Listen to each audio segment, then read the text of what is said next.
आपको हमारे एक और नई वीडियो में। तो इस वीडियो में हम बात करने वाले हैं धान अधिप्राप्ति को लेकर के। पूरी डिटेल हम आपको इस वीडियो में समझाएंगे कैसे धान अधिप्राप्ति का अप्लाई करना है, क्या क्या क्राइटेरिया है, क्या प्रक्रिया है। तो दोस्तों सबसे पहले मेरा नाम जान लीजिए। मेरा नाम है राम बाबू और आप देख रहे हैं हमारे अपने YouTube channel RB online point को। तो आप अगर इस चैनल पर पहली बार विजिट कर रहे हो तो नीचे में सब्सक्राइब बटन देख रहा है, तो उसे दबा करके आप सब्सक्राइब करके बेल आइकन को ऑल पे सेट कर लीजिएगा, ताकि जब भी मैं कुछ इसी तरह से नॉलेजेबल वीडियो अपलोड करूं तो आप तक सबसे पहले नोटिफिकेशन जा सके और आप इस वीडियो को देख करके अपना फ़ायदा उठा सके। तो उम्मीद है कि आप लोग सभी लोगों का धान जो है सो पक चुका होगा और आप लोग काट चुके होंगे। जैसे ही आप लोग धान काट के अभी पैक करके पूरा जब कंप्लीट कर दीजिएगा तो आपको धान बेचने की ज़रूरत पड़ेगी।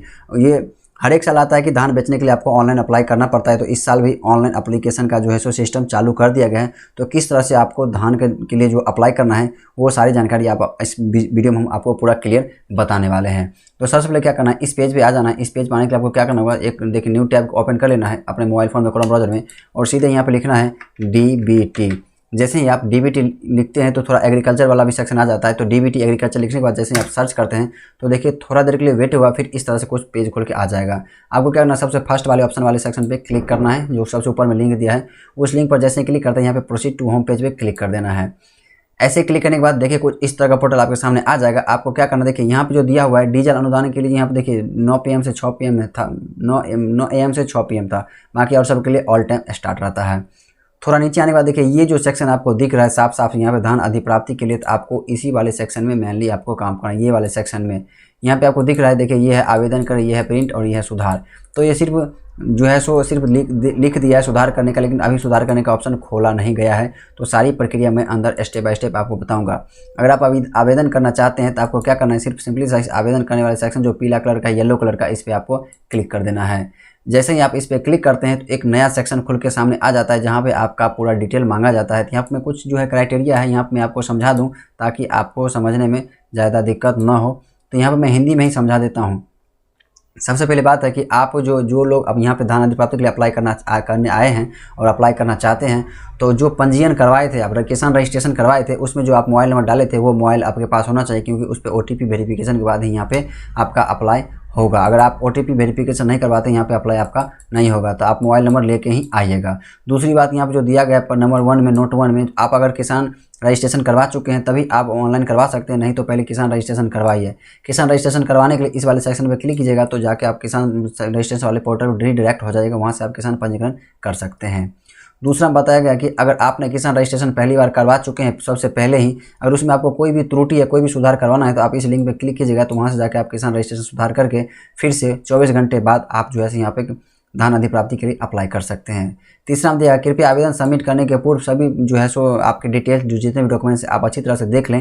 अगर एक बार सबमिट हो गया तो फिर से संशोधन की अनुमति नहीं दी जाएगी। और चौथा ऑप्शन में है किसान का प्रकार रैयत होने की स्थिति में भूमि विवरण हेतु जमाबंदी पंजी की भाग पृष्ठ एवं जैसे कि जो न्यू रसीद होगा उस पर भाग वर्तमान जो आपको लिखा होगा वही भाग वर्तमान पृष्ठ संख्या यहाँ पे लिया जाएगा और उसी के अंतर्गत यहाँ पे आपका फॉर्म फिलअप किया जाएगा। अब देखिए सबसे महत्वपूर्ण बात यह है कि आप कितना धान बेच सकते हैं। तो अगर रैयत किसान है तो आप एक पंजीकरण से आप 250 क्विंटल ही धान बेच सकते हैं। अगर आप गैर रैयत किसान हैं तो आप एक पंजीकरण से 100 क्विंटल ही धान बेच सकते हैं। अब ये जो धान अधिप्राप्ति का जो डेट है वो 1 नवंबर से स्टार्ट हो चुका है, लेकिन देखिए कब तक ये चलता है। आप चाहे तो पैक्स को भी बेच सकते हैं और व्यापार मंडल दोनों को बेच सकते हैं। आप एप्लीकेशन करते वक्त उस दौरान आप यहाँ पे सेलेक्ट करना होगा। अगर आपको कोई भी दिक्कत, कोई भी परेशानी हो रही है, अगर आपका धान व्यापार मंडल या पैक्स अध्यक्ष नहीं ले रहा है, आपके ऑनलाइन करने के बावजूद कोई बाताबाती कर रहा है, तो आप इस नंबर पे जो है सो शिकायत कर सकते हैं। आपके यहाँ पे पूर्णतः शिकायत दर्ज की जाएगी और एक्शन भी लिया जाएगा। तो आप इसके लिए बेखबर रहिए। आप ये नंबर आप नोट कर लीजिए, आप इस नंबर पे कंप्लेन कर सकते हैं। अब चलिए पूरी डिटेल मैंने यहाँ पे बता दिया हूँ, अब किस तरह से आपको अप्लाई करना है तो यहाँ पे पूरी प्रक्रिया मैं यहाँ से समझा देता हूँ।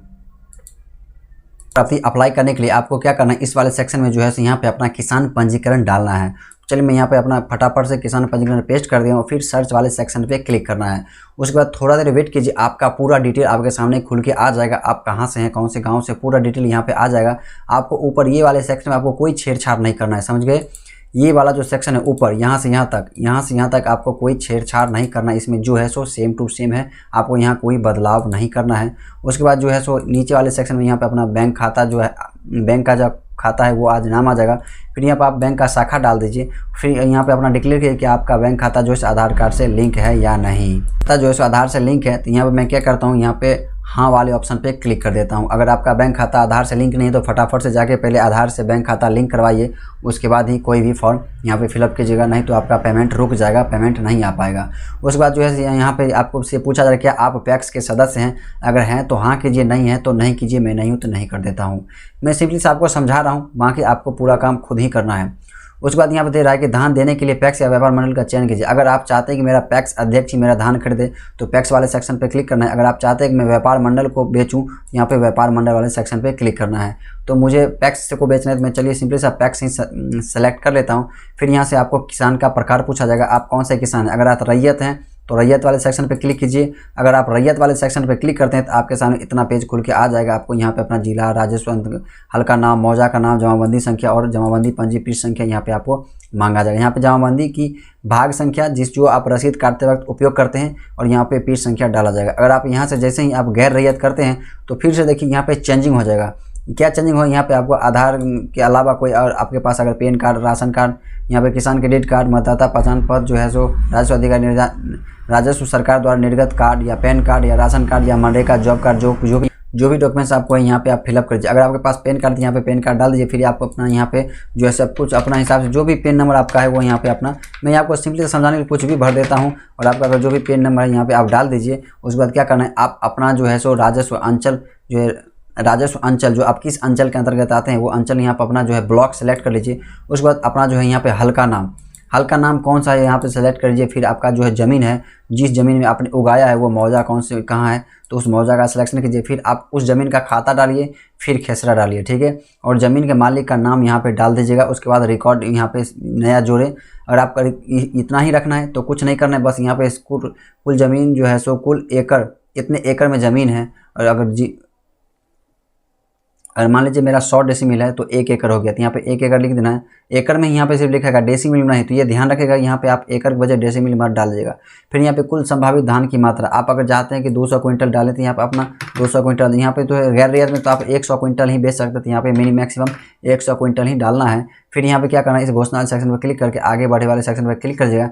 फिर आपके मोबाइल पे एक OTP आएगा, फिर आप वहाँ से OTP वेरिफिकेशन फिर डिटेल सेव कर दीजिएगा और वहाँ से आप प्रिंट आउट जो है सो अपने पास रख लीजिएगा।